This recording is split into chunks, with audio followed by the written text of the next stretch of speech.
Newsfirst, Newsline with Faraz Shaukat Ali. And a very good evening to you and a warm welcome to Newsline Zoom. My guest this evening is Dr. Paikiasothy Saravanamuttu from the Center for Policy Alternatives, where he is the big chief there. Very good evening to you, sir. Very good evening to you, Faraz. Now then, Dr. Saravanamuttu, tell us, what is the legal position about holding these elections, which everybody seems to want, excepting a few people in government seem to not want it. What's the legal position? Well, as far as I understand, the Election Commission has now gone to the Supreme Court and asked them to say that, yes, if they do not get the money from the Finance Ministry, they cannot hold the election. And so the legal position has yet to be decided in terms of the franchise. The exercise of the people's franchise is a fundamental right. And that, of course, takes precedence over everything else. You know that in this country, we've had elections under a variety of circumstances, and these are not the most extenuating, arguably, of the circumstances. So it is the Supreme Court, I think, will declare, therefore, that this is a fundamental right of the people of this country, and a date of elections has to be fixed. If it can't be done today or tomorrow, nevertheless, the date has to be fixed. When the Constitution obviously talks about our fundamental right to franchise and so on, does the Constitution not consider the possibility that there is no money to let the people enjoy that? No, I don't think the Constitution does that. The government has said that, money can only be used for essential services. Now, is the Secretary to the Treasury, is the Minister of Finance, who also is the President of the country, turning around and telling us that elections are not essential, that money can only be used for essential things, and that elections are not essential. This is absurd. This violates the very democratic spirit of government and governance in our country. And from somebody who was the vice president of the International Democrat Union. That's another story. But the Supreme Court, what can they do? Can they order the Treasury to open up the coffers? Is that the sort of thing they can do? Well, I'm not 100% sure about this, but they certainly can say that, look, elections have to be held. In the past, under the Kumaratunga government, when provincial council elections were pending, they held the Vamba election, and that was the only one that they held. But we went to court, and we ensured that the others were held as well, so that, the court ordered that they be held. So, the court can come out with a very democratically friendly decision, which says that elections are absolutely essential. I suppose there could be a case to say that the government is not holding these elections because they fear the sort of clearing up of the people's wishes, that they're not a popular government. But having said that, how long can they go on with this sort of charade of postponing the elections for this, that, or other excuse? Well, I hope that they don't think of sort of postponing these elections indefinitely. There is a school of thought that says that the president may well consider wanting to hold the elections once the IMF staff agreement can be implemented, and that's fully supposed to happen by the end of March. So, the government, yes, I think it is very fearful of what the election result is going to be. I do not believe that the IMF agreement in itself is going to be a drastic, radical game changer with regard to the result of these elections, but perhaps it will mitigate the anticipated and expected losses that the government might face. And what are the repercussions of for whoever, for let's say the finance minister, for not passing this money? the elections commissioner, who may claim that his hands are sort of tied behind his back. But what are the repercussions for these people who are denying the people's mandate? Well, so we'll have to go to court to find out, and the court will have to decide as to what the responsibilities are of the finance minister, of the secretary to the Ministry of Treasury, of the elections commissioner, and what responsibilities they have in respect of releasing the money for the elections. Also, what the consequences of not doing so are. But that's into the future at the present moment. And Dr. Saravanamuttu, at the Center for Policy Alternatives, what would you like to see the role of the Elections Commissioner being now? Well, I would like to see the role of the Elections Commissioner coming out and categorically stating that, look, if you cannot give us the money now, we can't hold the elections, okay, fine. But this is the date that we are setting for elections. Our constitutional duty is to uphold that fundamental, that sacred fundamental right of the suffrage and franchise. And this is the day that, therefore, we are going to hold the election. Therefore, then the government will have to find ways in which to release that money. And in Sri Lanka, people sort of donate money quite freely and without any upper limit when it comes to political funding. What of a scenario? Is it possible that the Elections Commissioner suddenly receives money from all sorts of sources other than the Treasury and say, look, here you go, here's a pile of cash, have the elections? Yeah, the elections have to be funded directly by the government of the country. We can't have a situation in which private donations are given to the election commissioner in order to hold elections. That would be absolutely devastating to the integrity of government and governance in this country. Isn't it already devastating that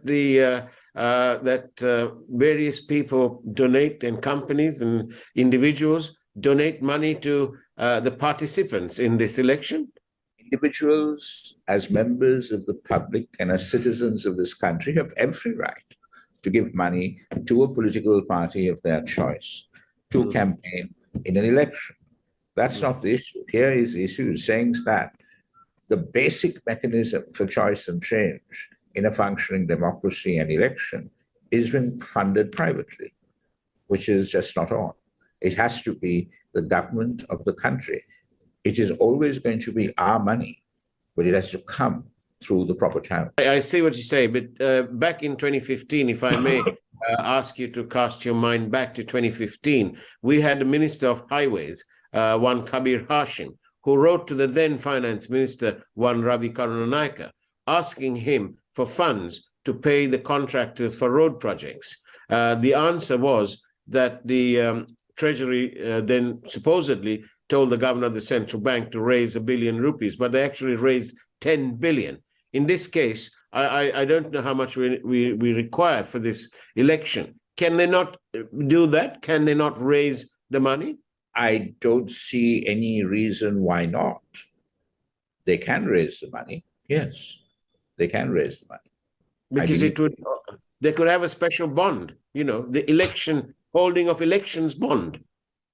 Perhaps they could do that. And I don't think that the International Monetary Fund is going to remonstrate against it as such, because after all, it's a fundamental right that is being supported in this respect. No, so I mean, the financial argument, I just don't buy as far as election is concerned. The argument that it will lead to greater political turmoil and all of that kind of thing, I don't buy. Either way, political turmoil could well be on the cards. What of, talking of turmoil, have you had reports of even the beginnings of electoral-led violence? No, not really. We don't have any reports of any major incidents of that sort. But it could well pick up as we go along. Because, I mean, the point about this election is this: that yes, it is a local government election. And as a consequence, being a local government election, you don't have to have a change of government or anything like that.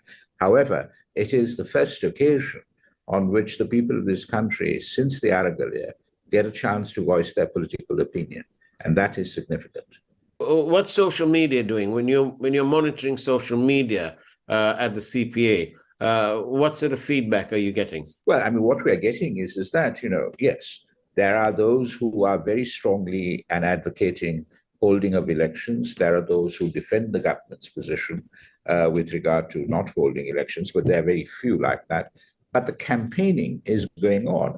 I think what is dominating social media at the present moment is the SJB hitting back at the JVP and talking about their economic policy, and the JVP responding and saying that, look, get up to speed. That's a very old piece of news. You've preempted my next question, which is going to be about the sort of apparent insecurity of the opposition with the SJB having a go at the MPP or the JVP and the other way around. But surely, don't you believe that the role of the opposition, the collective opposition now, should be as one focused on having these elections done? No, absolutely. And I think that may well happen, in that there might well be demonstrations in Colombo demanding that elections are not postponed and that they are held. Yeah, there must be one on the basis of, look, all things, we will sink our differences in order to ensure that elections are held. Do you think it's a little bit sort of childish, for want of another word, that when Mr. Premadasa is quoting, surely his research team must be up to, on the ball and must know that these things about the private sector and the ownership of property done by supposedly said by the JVP is coming from the 1980s. Surely, isn't that a little bit childish or unprofessional? Well, you might say that on the grounds that the leader of the opposition should be quoting information that is up to speed and contemporary and relevant. But on the other hand, he may well conclude that saying this about the JVP might actually reinforce people's fears from that period that they will behave like this. And I think at the end of the day, what it is an act of desperation, perhaps, on the part of the SJB, serious concern that they might well be losing the middle class vote, such as there exists, to the NPP. And this is a scare tactic to try to retrieve it. On that note, let's go for a short break in which we take a peek at this evening's headline news from that wonderful primetime news team with Mariam and her team. We'll see you on the other side of the break, shall we? Newsfirst Newsline with Faraz Shaukat Ali.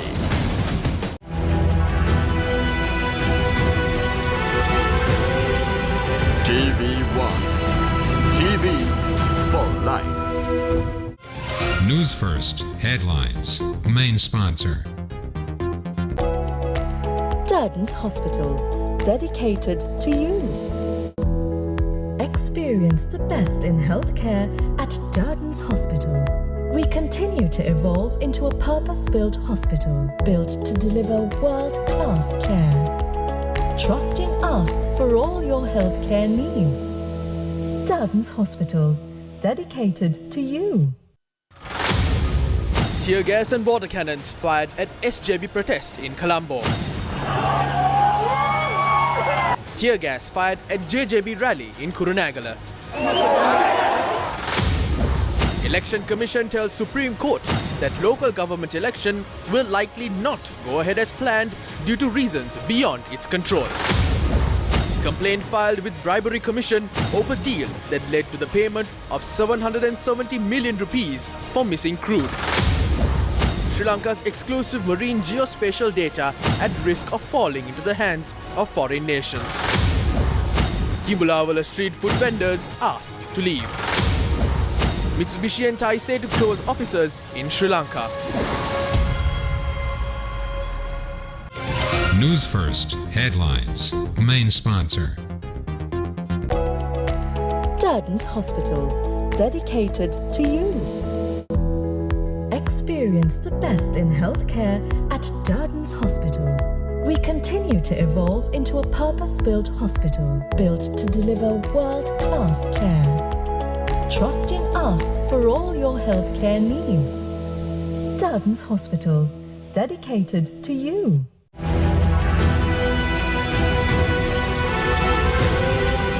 TV1.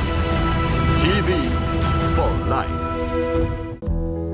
Experience the best in healthcare at Dardens Hospital.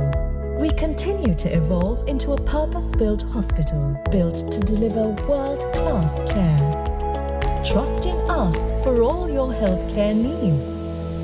Dardens Hospital, dedicated to you.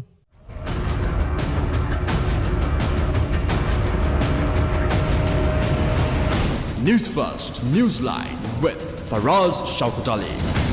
And welcome back to Newsline Zoom. I'm in conversation with Dr. Paikiasothy Saravanamuttu from the CPA. Amidst growing controversy here and worry in Sri Lanka due to the fact that the government of the day appears to be vacillating in terms of having an election for the local government part of it. Dr. Sara, this afternoon, we had people protesting. We had water cannons and the inevitable tear gas being used as well at Technical Hande in Maradana. Will these, generally speaking, will these protests make a difference? Will it move a president who almost sort of acting as though he's got Asperger's syndrome? Well, I don't know about any of that, but people in this country need to come out and demonstrate that they are concerned about their being robbed of the opportunity of exercising their franchise. They need to come out and protect their fundamental rights. And so whether it is a political party who's asking them to come out and do it, or organizing these demonstrations or whatever, I think it is incumbent on all of us Sri Lankans to make sure that we will not lose in any way our fundamental right to the franchise. So as to whether the government will accede and capitulate and say, yes, okay, we can give you the money to hold the election or whatever, I think you need sustained pressure in terms of public demonstrations on the government in order to achieve that. Sustained pressure. What of the possibility that the government may resort to the almost liberal use of the PTA when arresting protesters? Well, I hope and pray that they don't. I mean, they don't, and that they recognize and they acknowledge that they have pledged to repeal and replace that most draconian piece of legislation. You know, they have to resist the temptation of using that because it only gives them a particularly bad name. It only reinforces their authoritarian credentials. And it only tries to snuff out whatever we have left of our democracy. So I hope and pray that the PTA is not used, and that indeed that they fully recognize and acknowledge the right of people to demonstrate in support of the fundamental right to the franchise. That, at the end of the day, is what we are fighting to save. Yes, we have a problem of the economy. We have a problem in terms of politics. But overall, they make up a serious crisis of governance. And postponing elections only compounds and aggravates that crisis of governance. The IMF was quite clear that they foresee a government that has the mandate to carry out these sort of much needed reform and changes. Do you think, Dr. Sara, that this may be one of the reasons why, apart from the collective agreement of our lenders, but do you think that this may also be one of the reasons why the IMF agreement is sort of dragging along rather slowly? Well, I'm not aware of the IMF making an explicit condition that elections ought to be postponed or ought to be held. My understanding is that the delay with regard to the IMF staff agreement being implemented is because of getting the proper assurance from the Chinese with regard to the haircut, and that we are now told that, even if China does not give us a haircut, there is a possibility of the IMF agreement being implemented by the end of March. So, I mean, I know a lot of people are talking about the elections as if they are a condition of one kind for the IMF agreement. My understanding, my knowledge is that that's not the case. Would it be an infringement on our sovereignty if the IMF and so on these lenders insisted on a sort of a solid political platform before they can lend us money? The point here is this, is that no one is going to lend you money without laying down conditions, because after all, that money belongs to someone. It has been given to the IMF by other countries, and no one would want to see their money go down the drain. Now, yes, if there are political conditions made, that certainly might seem like the IMF is dictating to us how we should run our country. But, that whole sort of very rigorous notion of sovereignty, that, you don't make political conditions, etc., sort of belies the question of why you're going to the IMF in the first place. You're going to the IMF because of basically misgovernance, So the IMF has never sort of openly demanded political conditionality. Rather, it has talked about the economic conditionality. And so I don't think that the IMF is going to suddenly turn around and say, look, you have to hold that election or else we can't give you the money. The IMF, nevertheless, will maintain that they will like to deal with the government, that is both legal and legitimate, and that has the support of the people of Sri Lanka. Do you think that in all of this, this whole Aragalia, Sri Lanka's sort of Arab Spring, if you like, has been a waste of time? No, it most certainly has not been a waste of time. I mean, it has shown us what Sri Lanka could be, insofar as it was a mass demonstration that was not ageist or sexist or any of that. It was all the ethnicities, all the religions, all the peoples of Sri Lanka coming together, fed up because of the lack of accountability, the institutionalization of impunity within our system of government and governance. Furthermore, they got rid of the Rajapaksas, which was their explicit objective. They got rid of Basil, they got rid of Mahinda, they got rid of Gotabaya Rajapaksa. Well, they got them out of government. I mean, they may not have got them out of politics, but they got them out of government. And that was no mean feat at that time. So certainly, I mean, the systemic changes that the Aragalia people demanded have yet to happen. And I think, in a sense, I mean, it's a story that's in a state of being, a state of becoming, rather than in a state of being, because it is not over yet. Like you say, the Rajapaksas may have been removed from the front line, but they certainly become puppeteers now. And they are pulling the strings from the background. The 134 people who voted to appoint this man as the president, that says as much. It's their party. Yeah, so that is why, we need an election for the people in this country to very clearly and categorically saying who they want in their politics, who they want to represent them, who they want out, who they want, brought to justice for having stolen money from this country and all of that. So it is for the people to decide. And I hope that, at the end of the day, that the Rajapaksas are defeated politically at the ballot box rather than in any other way. Do you have any indication that the Rajapaksas, whoever they may be, may well be prosecuted successfully before a court of law? Well, I think you probably need a change of government because the government at the present moment is supported by the Rajapaksas.